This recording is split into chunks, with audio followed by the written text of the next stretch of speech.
ಓಹ್! ಬಂದ್ರಾ? ಬನ್ನಿ, ಬನ್ನಿ. ಸಿನಿಮಾಗಳು ಕ್ರಿಯೇಟ್ ಮಾಡೋ ಹೈಪು ರಿಲೀಸ್‌ನ ನಂತರ ಇರೋದು ರೇರ್. ಬಟ್ ಕೆಲವು ಸಿನಿಮಾಗಳು ಸದ್ದಿಲ್ಲದೆ ಬಂದರೂ ಕೂಡ ನಂತರ ಬಾಕ್ಸ್ ಆಫೀಸ್‌ನಲ್ಲಿ ದೊಡ್ಡ ಸದ್ದನ್ನೇ ಮಾಡ್ತವೆ. ಆ್ಯಂಡ್ ಇವತ್ತಿನ ವಿಡಿಯೋ ಕೂಡ ಅದೇ. ಓಪನಿಂಗ್ ಡಲ್ ಆದರೂ ಕೂಡ ನಂತರ ಬಾಕ್ಸ್ ಆಫೀಸನ್ನು ಧೂಳಿಪಟ ಮಾಡಿದಂಥ ಸಿನಿಮಾಗಳ ಬಗ್ಗೆ. ಸೊ, ಯಾರೆಲ್ಲ ಹೊಸದಾಗಿ ಚಾನಲ್ಗೆ ಎಂಟ್ರಿ ಕೊಟ್ಟಿದ್ದೀರಾ, ಚಾನಲನ್ನು ಸಬ್ಸ್ಕ್ರೈಬ್ ಮಾಡಿಕೊಂಡು ಪಕ್ಕದಲ್ಲಿರೋ ಗಂಟೆಯನ್ನು ಕೂಡ ಬಾರಿಸ್ಬಿಡಿ. ಯಾಕೆಂದರೆ ಇದೇ ತರಹದ ಮತ್ತಷ್ಟು ಡಿಸ್ಕಷನ್ ಜೊತೆಗೆ ಭೇಟಿ ಆಗ್ತಿರೋಣ. ಆ್ಯಂಡ್ ಈ ವಿಡಿಯೋ ನಿಮಗೆ ಇಷ್ಟ ಆದರೆ ನಾನು ನಿಮ್ಮ ಕಡೆಯಿಂದ ಬಯಸೋದು ಒಂದು ಲೈಕ್ ಮಾತ್ರ. ಅದನ್ನು ಕೂಡ ಕೊಟ್ಟು ವಿಡಿಯೋನ ಕಂಪ್ಲೀಟಾಗಿ ನೋಡಿ. ಮುಂಗಾರು ಮಳೆ ಗಣೇಶ್ ಮತ್ತು ಯೋಗರಾಜ್ ಭಟ್ರ ಕಾಂಬಿನೇಷನಲ್ಲಿ ಬಂದ ಸಿನಿಮಾ ಆ್ಯಂಡ್ ಕನ್ನಡ ಇಂಡಸ್ಟ್ರಿಗೆ ಇನ್ನೊಬ್ಬ ಒಳ್ಳೆ ಹೀರೋನ ಇಂಟ್ರಡ್ಯೂಸ್ ಮಾಡಿದಂಥ ಸಿನಿಮಾ ಕೂಡ ಹೌದು. ಇನ್ನು ರೆಕಾರ್ಡ್ಸ್ ವಿಷಯದಲ್ಲಿ ಕನ್ನಡದ ಮೊದಲ 50 ಕೋಟಿ ಕಲೆಕ್ಷನ್ ಮಾಡಿದ ಸಿನಿಮಾ ಆ್ಯಂಡ್ ಥಿಯೇಟರ್ಗಳಲ್ಲಿ ಬರೋಬ್ಬರಿ 865 ದಿನಗಳ ಭರ್ಜರಿ ಪ್ರದರ್ಶನ ಕಂಡ ಹೆಗ್ಗಳಿಕೆ ಕೂಡ ಈ ಸಿನಿಮಾಗಿದೆ. ಮತ್ತು ಇವಾಗಲೂ ಕೂಡ ಗಣೇಶ್ ಮತ್ತು ಭಟ್ರ ಕಾಂಬಿನೇಷನ್ ಅಂದರೆ ಅದಕ್ಕೆ ಸಪ್ರೇಟ್ ಕ್ರೇಜ್ ಕೂಡ ಇದೆ. ಬಟ್ ಇಷ್ಟೆಲ್ಲ ರೆಕಾರ್ಡ್ಸ್ ಇರೋ ಸಿನಿಮಾಗೆ ಮೊದಲ ವಾರದಲ್ಲಿ ಅಷ್ಟು ಒಳ್ಳೆ ಓಪನಿಂಗ್ ಸಿಕ್ಕಿರಲಿಲ್ಲ. ಹೌದು, 75 ಲಕ್ಷ ಬಜೆಟಲ್ಲಿ ರೆಡಿಯಾದ ಈ ಸಿನಿಮಾ ಮೊದಲ 2ರಿಂದ 3 ದಿನ ಗಳಿಸಿದ್ದು ಕೇವಲ 60 ರಿಂದ 70 ಲಕ್ಷ ಅಷ್ಟೇ. ಬಟ್ ಅಲ್ಲಿಂದ ನೆಕ್ಸ್ಟ್ ವೀಕ್ ಅನ್ನುವಷ್ಟರಲ್ಲಿ ವರ್ಡ್ ಆಫ್ ಮೌತ್ ಹೇಗೆ ಹರಡಿತ್ತು ಅಂದರೆ 70 ಲಕ್ಷ ಇದ್ದ ಕಲೆಕ್ಷನ್ ನೆಕ್ಸ್ಟ್ ವೀಕ್ ಅಷ್ಟರಲ್ಲಿ 3 ಕೋಟಿ ಕಲೆಕ್ಷನ್ ಆಗಿತ್ತು. ಆ್ಯಂಡ್ ಅದು ಕಂಟಿನ್ಯೂ ಆಗಿ ಸಿನಿಮಾ ಬಾಕ್ಸ್ ಆಫೀಸಲ್ಲಿ ಲೈಫ್ ಟೈಮ್ನಲ್ಲಿ 75 ರಿಂದ 80 ಕೋಟಿ ಕಲೆಕ್ಷನನ್ನು ಮಾಡ್ತು. ಇದು ಕಲೆಕ್ಷನ್ ವೈಸ್. ಇನ್ನು ಭಟ್ರು ಮತ್ತು ಗನಿ ಕಾಂಬೋ ಅದೆಷ್ಟೋ ಜನರ ಫೇವ್ರೆಟ್ ಲಿಸ್ಟಲ್ಲಿ ಇವಾಗಲೂ ಕೂಡ ಇದೆ. ದೇವದಾಸ್ ರೆಫರೆನ್ಸಸನ್ನು ಇವಾಗಲೂ ಕೂಡ ನಾವು ಸಾಕಷ್ಟು ಕಡೆ ನೋಡ್ತಾ ಇರ್ತೀವಿ. ಇನ್ನು ಗಣೇಶ್ ಅವರು ಬಾಟಲ್ ಹಿಡ್ಕೊಂಡು ಹೇಳೋ ಡೈಲಾಗ್ಸ್ ಅಂತೂ ಇವಾಗಲೂ ಕೂಡ ಸದ್ದು ಮಾಡ್ತಾನೇ ಇರ್ತವೆ. ಮಿಲನ ಪ್ರಕಾಶ್ ಅವರ ಡೈರೆಕ್ಷನಲ್ಲಿ ಪುನೀತ್ ರಾಜ್ಕುಮಾರ್ ಹಾಗೂ ಪಾರ್ವತಿ ಮೆನನ್ ಅವರು ಲೀಡ್ ರೋಲಲ್ಲಿ ಕಾಣಿಸಿಕೊಂಡ ಸಿನಿಮಾ. ಇದರ ಬಜೆಟ್ ಬಂದುಬಿಟ್ಟು 2 ಕೋಟಿ ಆ್ಯಂಡ್ ಓವರ್ ಆಲ್ ಕಲೆಕ್ಷನ್ 30 ರಿಂದ 35 ಕೋಟಿ. ಅಲ್ಲಿವರೆಗೂ ಒಂದು ಸೆಟ್ ಆಫ್ ಹೀರೋ ಆಗಿದ್ದ ಪುನೀತ್ ರಾಜ್ಕುಮಾರ್ ಅವರು ಫ್ಯಾಮಿಲಿ ಹೀರೋ ಆಗಿ ಹೊರಬಂದರು. ಆ್ಯಂಡ್ ಅಲ್ಲಿಂದ ಅವರು ಫ್ಯಾಮಿಲಿ ಓರಿಯೆಂಟೆಡ್ ಸ್ಕ್ರಿಪ್ಟ್ಗಳನ್ನೇ ಸೆಲೆಕ್ಟ್ ಮಾಡೋದಕ್ಕೆ ಶುರು ಮಾಡಿದ್ರು ಕೂಡ. ಇನ್ನು ಸಿನಿಮಾ ರಿಲೀಸ್ ಆದ ಮೇಲೆ ಚಿಕ್ಕ ಮಕ್ಕಳಿಂದ ಹಿಡಿದು ವಯಸ್ಸಾದವರು ಕೂಡ ಈ ಸಿನಿಮಾನ ನೋಡಿ ಪಾಸಿಟಿವ್ ರಿವ್ಯೂಸ್ನ ಕೊಟ್ಟರು. ಆ್ಯಂಡ್ ಅದರಿಂದನೇ ಈ ಸಿನಿಮಾ ಭಾರಿ ಕಲೆಕ್ಷನನ್ನು ಕೂಡ ಮಾಡ್ತು. ಬಟ್ ಅವಾಗ ಮೊದಲ 4 ರಿಂದ 5 ದಿನಗಳ ಕಾಲ ಪುನೀತ್ ಅವರ ಮಾರ್ಕೆಟ್ ತಕ್ಕ ಹಾಗೆ ಆಡಿಯನ್ಸ್ಗಳು ಥಿಯೇಟರ್ಗಳಿಗೆ ಬಂದಿರಲಿಲ್ಲ. ಬಟ್ 3ನೇ ವಾರ ಅನ್ನುವಷ್ಟರಲ್ಲಿ ವರ್ಡ್ ಆಫ್ ಮೌತ್ ಹೇಗೆ ಕೆಲಸ ಮಾಡ್ತು ಅಂದರೆ ಕಲೆಕ್ಷನ್ ಗ್ರಾಫ್ ಸಡನ್ನಾಗಿ ಮೇಲಕ್ಕೆ ಹೋಯಿತು. ಆ್ಯಂಡ್ ಈಗಲೂ ಕೂಡ ಮಿಲನ ಮೂವಿ ಎಷ್ಟೋ ಜನರ ಫೇವ್ರೆಟ್ ಲಿಸ್ಟಲ್ಲಿ ಇದ್ದೇ ಇರುತ್ತೆ. Mister and missus Ramachari Santhosh Anandram ಅವರ ಡೆಬ್ಯೂ ಡೈರೆಕ್ಷನ್ ಸಿನಿಮಾ ಇದು. ಯಶ್ ಆ್ಯಂಡ್ ರಾಧಿಕಾ ಅವರು ಲೀಡ್ ರೋಲಲ್ಲಿ ಕಾಣಿಸಿಕೊಂಡಿದ್ದರು. ಆ್ಯಂಡ್ ಅವಾಗಲೇ ಸಿನಿಮಾ ಇಂಡಸ್ಟ್ರಿ ಹಿಟ್ಟಾಗಿ ಬಾಕ್ಸ್ ಆಫೀಸಲ್ಲಿ ಬರೋಬ್ಬರಿ 55 ರಿಂದ 60 ಕೋಟಿ ಕಲೆಕ್ಷನನ್ನು ಮಾಡಿತ್ತು. ಜೊತೆಗೆ ಈ ಸಿನಿಮಾದಿಂದ ಯಶ್ ಅವರಿಗೆ ಇದ್ದ ಫ್ಯಾನ್ ಬೇಸ್ ಕೂಡ ಜಾಸ್ತಿ ಆಯಿತು. ಅದರಲ್ಲೂ ಅವರಿಗೆ ಮಾಸ್ ಆಡಿಯನ್ಸ್ಗಳು ಜಾಸ್ತಿನೇ ಆದರು ಅಂತ ಹೇಳ್ಬೋದು. ಅವರ ಮ್ಯಾನರಿಸಮ್ ಆ್ಯಂಡ್ ರೊಮ್ಯಾಂಟಿಕ್ ಪೋರ್ಷನ್ನ ಪರ್ಫಾರ್ಮೆನ್ಸ್ ನೋಡಿ KFIಗೆ ಒಬ್ಬ ಸ್ಟಾರ್ ನಟ ಸಿಕ್ಕರು ಅಂತ ಎಷ್ಟೋ ಜನ ಆವಾಗಲೇ ಪ್ರಿಡಿಕ್ಷನನ್ನು ಕೂಡ ಮಾಡಿದರು.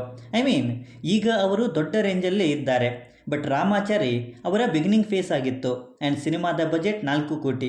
ಬಟ್ ಮೊದಲ 5 ದಿನ ಸಿನಿಮಾ ಕಲೆಕ್ಟ್ ಮಾಡಿದ್ದು ಕೇವಲ 3.5 ಕೋಟಿ. ಬಟ್ ನಂತರ ಸುನಾಮಿ ಸುಂಟ್ರಗಾಳಿ ಥರ ಜನ ಥಿಯೇಟರ್ಗಳಿಗೆ ನುಗ್ಗಿದ್ರು. ಆ್ಯಂಡ್ ಫ್ಯಾಮಿಲಿ ಆಡಿಯನ್ಸ್ಗಳು ಕೂಡ ಈ ಸಿನಿಮಾನ ಮೆಚ್ಚಿ ಪಾಸಿಟಿವ್ ರಿವ್ಯೂಸನ್ನು ಕೊಟ್ಟಿದ್ರು. ನಂತರ ಸಿನಿಮಾ ಹೌಸ್ಫುಲ್ಲಾಗಿ ದೊಡ್ಡ ಸಕ್ಸಸ್ಸನ್ನೇ ಕಾಣ್ತು ಅಂತ ಹೇಳ್ಬೋದು.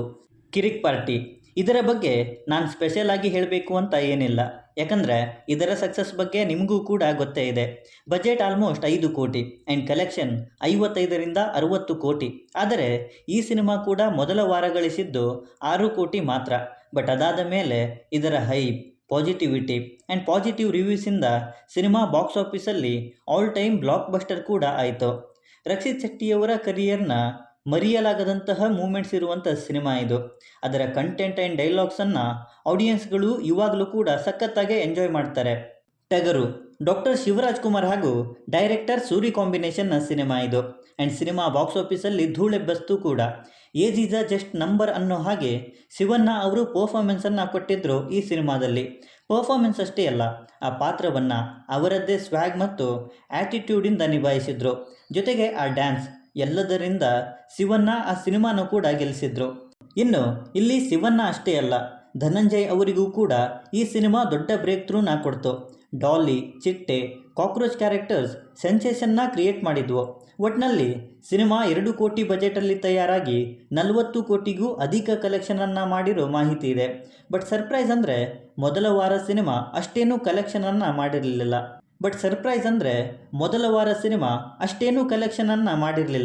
I mean second and third ವಾರ ಮೊದಲ ವಾರದ 50ರಷ್ಟು ಕಲೆಕ್ಷನ್ ಮಾಡಿತ್ತಂತೆ cinema. Love Mocktail Darling Krishna ಅವರು ಬರೆದು ಡೈರೆಕ್ಟ್ ಮಾಡಿರುವಂಥ ಸಿನಿಮಾ. ಡಾರ್ಲಿಂಗ್ ಕೃಷ್ಣ ಮತ್ತು ಮಿಲನಾ ನಾಗರಾಜ್ ಅವರು ಸಿನಿಮಾದ ಲೀಡ್ ರೋಲಲ್ಲಿ ಕಾಣಿಸಿಕೊಂಡಿದ್ದರು. ಬಟ್ ಹೊಸಬರ ಸಿನಿಮಾ ಆಗಿದ್ದರಿಂದ ಮೊದಲ 2-3 ವಾರ ಜನ ಥಿಯೇಟರ್ಗಳಿಗೆ ಬಂದಿರಲಿಲ್ಲ. ಆ್ಯಂಡ್ ಅದಕ್ಕೆ ಅಲ್ಟರ್ನೇಟಿವ್ ಆಪ್ಷನನ್ನು ಕೂಡ ಇಟ್ಕೊಂಡಿದ್ರು ಕೃಷ್ಣ ಅವರು. ಆ್ಯಂಡ್ ಅವರೇ ಇದನ್ನು ಒಂದು ಇಂಟರ್ವ್ಯೂವಲ್ಲೂ ಕೂಡ ಹೇಳಿದರು. ಬಟ್ 3ನೇ ವಾರಕ್ಕೆ ವರ್ಡ್ ಆಫ್ ಮೌತ್ ಹೇಗೆ ಹರಡ್ಕೊಳ್ತು ಅಂದರೆ ಜನ ಥಿಯೇಟರ್ಗಳಿಗೆ ಮುಗಿಬಿದ್ರು. ಬಟ್ ಬ್ಯಾಡ್ ಲಕ್ ಅನ್ನೋ ಹಾಗೆ ಅದೇ ಟೈಮಲ್ಲಿ ಲಾಕ್ಡೌನ್ ಕೂಡ ಬಂತು. ಬಟ್ ನಂತರ ಸಿನಿಮಾ OTTಯಲ್ಲಿ ರಿಲೀಸ್ ಆಗಿ ದೊಡ್ಡ ಸದ್ದನ್ನು ಮಾಡ್ತು. ಮೊದಲ ವಾರ ಸಿನಿಮಾ ಗಳಿಸಿದ್ದು ಕೇವಲ 25 ಲಕ್ಷ. ನಂತರ 3ನೇ ವಾರಕ್ಕೆ 3 ಕೋಟಿ ಕಲೆಕ್ಷನನ್ನು ಮಾಡ್ತು. ಇನ್ನು ಈ ಸಿನಿಮಾದ ನಂತರ ಇದರ ಸೀಕ್ವೆಲ್ ಅಂತ ಲವ್ ಮಾಕ್ಟೇಲ್ 2 ಕೂಡ ಬಂದು ದೊಡ್ಡ ಸಕ್ಸಸ್ ಕೂಡ ಆಯಿತು. Dia love mocktail and Dia 1 ವಾರದ ಗ್ಯಾಪಲ್ಲಷ್ಟೇ ರಿಲೀಸ್ ಆಗಿದ್ವು. ಖುಷಿ ರವಿ ಮತ್ತು ಪೃಥ್ವಿ ಅಂಬರ್ ಅವರು ಸಿನಿಮಾದ ಲೀಡ್ ರೋಲಲ್ಲಿ ಕಾಣಿಸಿಕೊಂಡಿದ್ದರು. ಥಿಯೇಟ್ರಿಗೆ ಬಂದರೂ ಕೂಡ ಈ ಸಿನಿಮಾದ ಮೊದಲ ದಿನದ ಎಕ್ಸಾಕ್ಟ್ ಕಲೆಕ್ಷನ್ ಬಗ್ಗೆ ಅಂದಾಜು ಕೂಡ ಇಲ್ಲ. ಆ್ಯಂಡ್ ಮೊದಲ ವಾರ ಈ ಸಿನಿಮಾ ಗಳಿಸಿದ್ದು ಕೇವಲ 10 ಲಕ್ಷ. ಇನ್ನೇನು ಥಿಯೇಟ್ರಲ್ಲಿ ಶೋಸ್ನ ಜಾಸ್ತಿ ಮಾಡಬೇಕು ಅನ್ನೋಷ್ಟರಲ್ಲಿ ಲಾಕ್ಡೌನ್ ಕೂಡ ಆಗಿ ಸಿನಿಮಾ OTTಗೆ ಬಂತು. ಆ್ಯಂಡ್ ಅಲ್ಲಿ ಸಿನಿಮಾ ಭಾರಿ ರೆಸ್ಪಾನ್ಸನ್ನು ಪಡ್ಕೊಂಡು ಹಿಂದಿ ಭಾಷೆಗೆ ರೀಮೇಕ್ ಕೂಡ ಆಯಿತು. ರಂಗಿತರಂಗ ಅನೂಪ್ ಭಂಡಾರಿಯವರು ಡೈರೆಕ್ಟ್ ಮಾಡಿ ನಿರೂಪ್ ಭಂಡಾರಿಯವರು ಲೀಡ್ ರೋಲಲ್ಲಿ ಕಾಣಿಸಿಕೊಂಡಿದ್ದರು. ಥಿಂಕ್ ಮಾಡಿ, ಬಾಹುಬಲಿ ಸಿನಿಮಾ ಪ್ಯಾನ್ ಇಂಡಿಯಾ ಲೆವೆಲಲ್ಲಿ ರಿಲೀಸ್ ಆಗಿ ಸೆನ್ಸೇಷನನ್ನು ಕ್ರಿಯೇಟ್ ಮಾಡಿತ್ತು. ಬಟ್ ಅದರ ಮುಂದೆ ಕನ್ನಡದ ಹೊಸಬರ ಒಂದು ಸಣ್ಣ ಸಿನಿಮಾ ಅಂದರೆ ಸದ್ದೇ ಇರಲಿಲ್ಲ. ಆದರೆ ಸಿನಿಮಾದ ಕಂಟೆಂಟ್ ಎಷ್ಟು ಸ್ಟ್ರಾಂಗ್ ಆಗಿತ್ತಂದರೆ ಬಾಹುಬಲಿಗೂ ಸೆಡ್ಡು ಹೊಡೆದು ಸಿನಿಮಾ ಹೆಸರನ್ನು ಮಾಡ್ತು. ಆ್ಯಂಡ್ ಕೇವಲ 1.5 ಕೋಟಿ ಬಜೆಟಲ್ಲಿ ರೆಡಿಯಾಗಿದ್ದ ಈ ಸಿನಿಮಾ ಬಾಕ್ಸ್ ಆಫೀಸಲ್ಲಿ ಬರೋಬ್ಬರಿ 40 ಕೋಟಿ ಕಲೆಕ್ಷನನ್ನು ಮಾಡ್ತು.